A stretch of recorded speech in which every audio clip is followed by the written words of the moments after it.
இளைய சமுதாயத்திட்ட இதை நான் கேட்கிறேன். விஜய் வந்தா புதுசா ஒரு மாற்றம் வரும், புதுசா ஒரு மாற்றம் வரும் அப்படின்னு சொல்லிட்டு நீங்களா எதிர்பார்த்தது இந்த மாற்றம் தானா?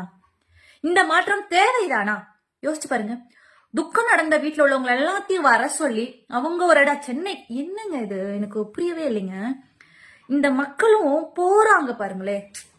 இப்போ ஒரு நல்ல ஒரு வசதி படைச்ச ஒரு மக்கள், அதுல உள்ளவங்க நல்ல வசதி படைச்சவங்க, அவங்க கொடுக்குற காசு எனக்கு வேணாம் அப்படின்னு சொல்லி இருக்கிறவங்க, அதாவது நார்மலா ஒரு கூட்ட நெரிசல்ல மட்டுமே சிக்கி இயற்கையான மரணம் இல்லைன்றது அடுத்தடுத்த நாட்கள்ல நம்மளுக்கு தெரிய வருது. புரியுதுங்களா? அடுத்தடுத்த நாட்கள் அவங்க ஷூட்டிங்காக ப்ரிப்பேர் பண்ணி அந்த இடத்துல ஒரு ஒரு மனிதனால் உருவாக்கப்பட்ட இயற்கையா நடந்தது கிடையாது, மனிதனால் தனிப்பட்ட ஒரு மனிதனால் உருவாக்கப்பட்ட ஒரு பேரழிவு அப்படின்றதுதான் இப்போ போயிட்டு இருக்கு. சோ அத காதுல கேட்டும் விஜய்னால இப்போ ஒரு ஷூட்டிங்காக ஒரு இடத்த கிரியேட் பண்ணிருக்கான் அந்த இடத்த. அதனால நம்மளுடைய சொந்த பந்தங்கள், நம்மளோட குழந்தை, நம்மளோட கணவர், நம்மளுடைய உறவுகள் இந்த மாதிரி இறந்திருக்காங்கன்னு தெரிஞ்சும் அவங்க கொடுக்குற பணத்தை சரி இழப்பீடுக்காக கொடுத்தாங்க, ரைட்டு, அது வாங்கினதோட ஓகே, வாங்கினது வரைக்கும் ஓகேன்னு வச்சுக்கோங்க. அதுக்கப்புறம் கரூர் மாவட்ட கழக செயலாளரோட மனைவி சொல்லிட்டு இருந்திருக்காங்களாம், எல்லாத்துக்கும் போய் அண்ணனை பத்தி நல்லா புகழ்ந்து பேசுங்க, பணம் வந்துருச்சுல புகழ்ந்து பேசுங்க சொல்லிட்டாங்க. அதை பேஸ் பண்ணி புகழ்ந்து பேசிட்டு இருக்காங்களா, இதெல்லாம் இந்த டைலாக்ல வந்துட்டு இருக்கு, ஓகே ரைட்டு. ஆனா இங்க இருந்து சென்னைக்கு போய் அவங்களுடைய ஒரு இடத்த பிக்ஸ் பண்ணி அங்க மொத்தமாவோ தனிப்பட்டோ, என்னங்க இது? இந்த இளைய சமுதாயம் எதிர்பார்த்த மாற்றம் இதுதானா? இந்த மாதிரியான மாற்றங்கள் தேவைதானா? சொல்லுங்க. தமிழ்நாட்டு மக்கள் எல்லாம் என்னவா நினைச்சிட்டு இருக்காரு மிஸ்டர் விஜய்?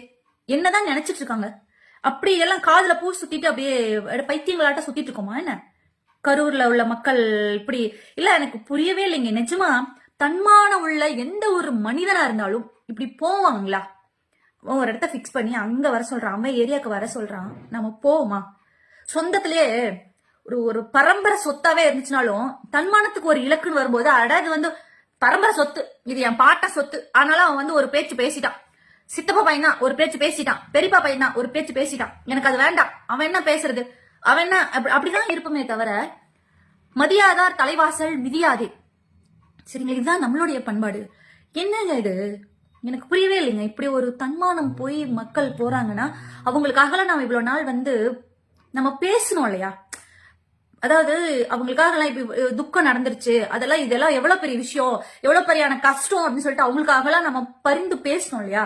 உண்மையிலேயே ரொம்ப கில்ட்டியா ஃபீல் பண்றோம். இவங்களுக்காக இந்த மாதிரியான மக்களுக்காக எல்லாம் பேசுறோமேன்னு சொல்லிட்டு பேசணுமே அப்படின்னு சொல்லிட்டு ரொம்ப கில்ட்டியா இருக்கு சீரியஸாவே. ஆனா மிஸ்டர் விஜய் இந்த 41 குடும்பத்தை தத்தெடுக்கிறாங்க. ஓகே, எடுக்கட்டும், வேற வழி இல்ல. இப்ப அவங்க ஏதோ ஒண்ணு பண்ணிதான் ஆகணும். இப்ப அவங்க பண்றது எல்லாமே செலவு கிடையாது, இன்வெஸ்ட்மெண்ட்.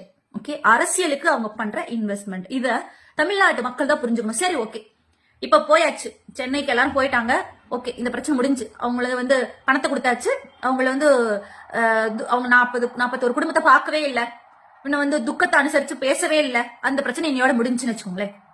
ஓகே, இது நாள் வரைக்கும் சொல்லிட்டு இருந்தாங்கப்பா, பாக்கல இப்ப பார்த்தாச்சு, சேஃபா கூட்டு போயாச்சு, பார்த்தாச்சு, தனித்தனியாவோ குரூப்பாவோ பேசிட்டாங்க. ஓகேங்களா? பட் அடுத்து பரப்புரை ஸ்டார்ட் பண்றாங்கன்னு வச்சுக்கோங்களேன். ஏன்னா விஜய் பேர்ல எஃப்ஐஆர் இது வரைக்கும் பதிவு ஆகல. அடுத்த பரப்புரை அவங்க ஸ்டார்ட் பண்றாங்கன்னா, ஓகே, இப்ப 41 குடும்பம் மக்கள் கூட்டிட்டு போயிட்டாங்க. ஆனா ஒரு 100 பேருக்கு மேல அடிபட்டு ஹாஸ்பிட்டல்ல ட்ரீட்மெண்ட் பார்த்துட்டு இன்னும் வேலை வெட்டிக்கு கூட போக முடியாம வீட்டுல இருக்காங்கல்ல, வேலைக்கு போக முடியாம, வீட்டு வேலையும் பார்க்க முடியாம பெண்கள், இடுப்புல எல்லாம் நிறைய பேத்துக்கு அடிபட்டு மிதிச்சு எலும்பெல்லாம் கொஞ்சம் தாய், கால் எலும்பெல்லாம் கொஞ்சம் இன்னும் கஷ்டப்பட்டு இருக்காங்க. அவங்களோட நிலைமையெல்லாம் என்ன? அவங்களே கூட்டு போய் விசாரிப்பாங்களா? சரி, ஓகே, அந்த கூட்ட நெரிசல்ல 27,000 பேர் வந்தாங்கல்ல, அதுல இன்னும் நிறைய பேர் அதுலயும் கொஞ்சம் கஷ்டப்பட்டு இருக்காங்கல்ல. ஓகேங்களா? அவங்களுக்கெல்லாம் என்ன பதில்? சரி, அது ஒரு பக்கம். மறுபடியும் பரப்புரை ஸ்டார்ட் பண்ணாங்கன்னா இந்த மாதிரியே மக்கள் கூட்டம் போய் திரளா போய் கூட்ட நெரிசல்ல இப்படி ஆவாங்க அப்படின்னா அந்த குடும்பத்திலே யாரெல்லாம், அதாவது சின்ன சின்ன காயங்கள்லாம் கிடையாதுப்பா, யாரோட உயிரெல்லாம் போச்சோ அந்த குடும்பத்துல நாங்க தத்து எடுத்துக்கிறோம்ப்பா. என்ன மாதிரியான அரசியலுங்க இது? இது என்ன? இதெல்லாம் அரசியல்ல வருமா என்ன? இது நாள் வரைக்கும் காலங்காலமா நம்ம பாத்துட்டு இருந்தோம். இப்ப அரசியல்னா என்ன நம்மளுக்கு எல்லாம் கொஞ்சமாச்சும் தெரியும். இதெல்லாம் என்ன மாதிரியான லிஸ்ட்ல வரும்? விஜய் ஒரு மாற்றம் வரும்னு எதிர்பார்த்துட்டு இருந்த இளைய சமுதாயமே, இந்த மாதிரியான மாற்றம் தேவைதானா? ஆனா விஜய் என்ன பண்ணாலும் முட்டு கொடுக்கணும்னு ஒரு குரூப் இருந்துட்டே இருக்காங்கப்பா. விஜய் வீட்டுல இருந்து வெளியே வரார், கிளம்பி விட்டார், பனையூர்ல இருந்து வெளியே வரார், நீலாங்கரை சென்று விட்டார், சட்டை போட்டு விட்டார். என்னங்க இதெல்லாம்? என்னது இது? அப்படி என்னங்க விஜய் கிட்ட அப்படி என்ன புதுசா அதிசயத்தை மக்கள் பாக்குறாங்க அந்த ரசிகர்கள்னு புரியவே இல்லைங்க. இது என்ன மாதிரியான அரசியல்னு தெரியல. என்ன மாதிரியான மாற்றத்தை நோக்கி தமிழ்நாடு போயிட்டு இருக்குன்னு தெரியல. புதுசா இருக்கு. இதனால வரைக்கும் கட்சி கூட்டங்கள் நடக்கலையா, கட்சி மீட்டிங் நடக்கலையா, மக்கள் போகலையா, வரலையா, தேர்தல் நடக்கலையா, வெற்றி வாகை சூடலையா, என்ன நடக்கல? இது என்ன இதெல்லாம்? இது ஒரு நல்ல ஒரு பாதைக்கு உண்டான ஒரு சின்ன ஒரு வழி கூட கிடையாது. இது எங்க போய் முடியும் தெரியல. இளைய சமுதாயம் இன்னும் சிந்திக்கணும். இன்னும் நேரம் இருக்கு, இன்னும் சிந்திக்கணும். விஜயோட இந்த பைத்தியக்காரத்தனமான, இந்த கூத்தாடித்தனமான இந்த கூத்துக்கெல்லாம் இளைய சமுதாயம் என்ன பதில் வச்சிருக்கீங்க? ஆனா என்ன பண்ணாலும் முட்டு கொடுக்கறதுக்கு சில பேர் இருந்துட்டே தான் இருப்பாங்க. அவங்கள பத்தி நான் பேசவே இல்லை. ஜென்ரலா விஜய்ன்ற ஒரு கேரக்டர் வந்தால் ஒரு புதிய மாற்றம் வரும், ஒரு நல்ல மாற்றம் வரும் அப்படின்னு சொல்லிட்டு எதிர்பார்த்து எவ்வளவோ பேர் இருந்தாங்க. சரிங்களா? அவங்க தான் யோசிக்கணும். முட்டு கொடுக்கறவங்கள பத்தி நான் பேசவே இல்லை. ஏன்னா அவங்க என்ன பண்ணாலும் சரி, கண்மூடித்தனமா, பைத்தியக்காரத்தனமா, ஏதாவது இறந்த குடும்பத்துல உள்ளவங்க ஒரு 20 லட்சத்துக்காக விஜய பக்கத்துல பாக்குறதுக்கான ஒரு வாய்ப்பை என் குழந்தை எனக்கு கொடுத்துருக்கான், என்ன அதுக்கு நாங்க அந்த குழந்தைய நான் ஈடா கொடுத்துருக்கேன். சி, என்ன மாதிரியான வார்த்தை அதெல்லாம்? என் பையன் போனாலும் பரவாயில்ல, விஜய் இருக்கான் எனக்கு பையன் மாதிரி. விஜய் கொல்லி போடுவானா? நீ செத்து போயிட்டீனா? அந்த வயசான பாட்டி சொல்றாங்க. அந்த பொண்டாட்டிக்கு எனக்கு நல்லா கேட்கணும் போல இருக்கு. நிஜமா சொல்றேன். என்ன மாதிரியான வார்த்தை? ஒரு 20 லட்சத்துக்கு என்ன வேணாலும் பேசலாமா? 20 லட்சம் அப்படி அப்படி அப்படின்றதுக்குள்ள போயிரும். மகன் இருந்தா பாப்பான்ல, இந்த குழந்தையோட தேவை என்னன்றது பாப்பான்ல, பொண்டாட்டியோட தேவை என்னன்றதை பாப்பான்ல. என்னது இதெல்லாம்? இதெல்லாம் இதெல்லாம் எங்க போய் முடியும்னு தெரியல. நிஜமா சொல்றேன். புதிய மாற்றம் இந்த மாதிரியான மாற்றம் தேவைதானா தமிழ்நாட்டுக்கு? சொல்லுங்க. சரி, அதெல்லாம் இருக்கட்டும். என்ன நடந்தாலும் நான் கேக்குறேன், இதுல செந்தில் பாலாஜி அண்ணாவை எங்கடா தூக்கி உள்ள விட்டீங்க? இப்ப இதெல்லாம் நடந்துச்சு, உங்க மேல இவ்வளவு தப்பு இருக்கிறதுனாலதான் போய் எல்லாம் ஓடி ஒளிஞ்சிங்க. பனையூர்ல போய் உள்ள பூந்தவன் வெளியவே வரல. தப்பு இருக்கிறதுனாலதான், புரிஞ்சதுனால இன்னைக்கு கரூர் பக்கமே இன்னைக்கு இன்னும் தலை காட்டாம இருக்காங்க.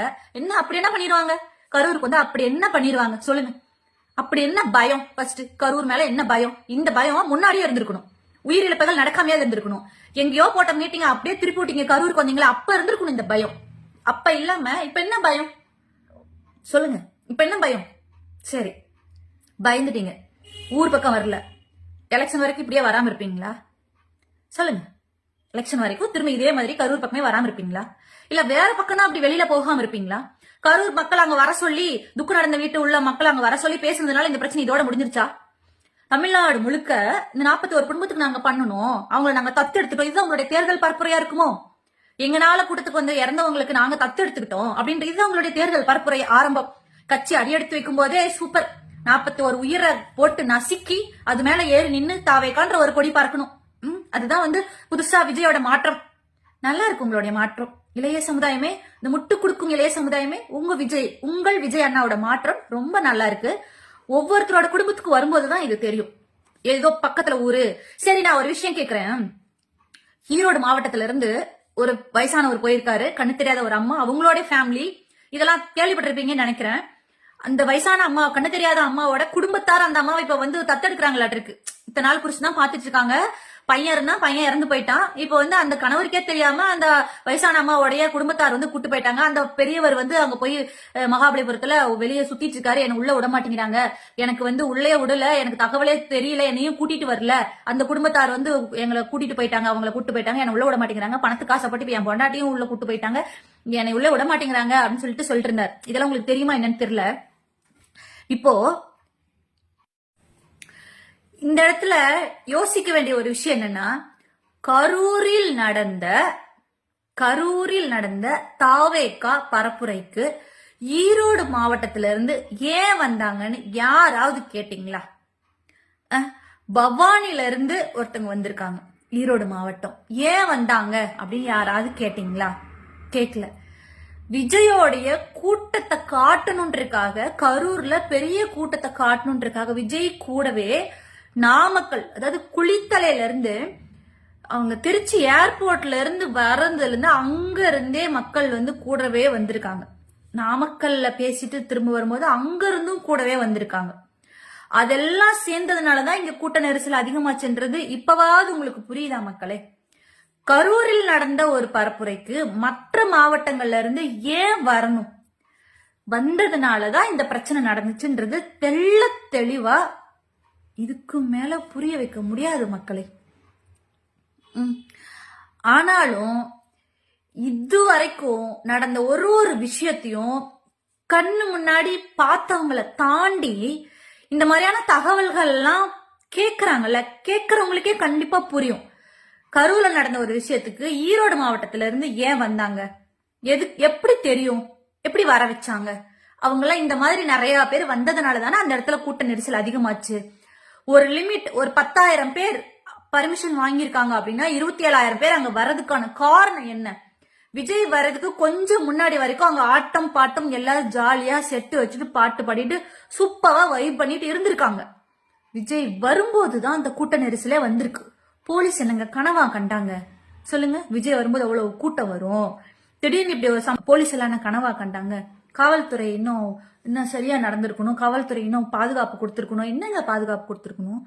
விஜய் வரும்போது அவ்வளவு பேத்த கூட்டிட்டு வந்தா இதெல்லாம் ஷூட்டிங்காக நடந்த ஒரு விஷயம்ன்றது தெள்ள தெளிவா தெரியுது.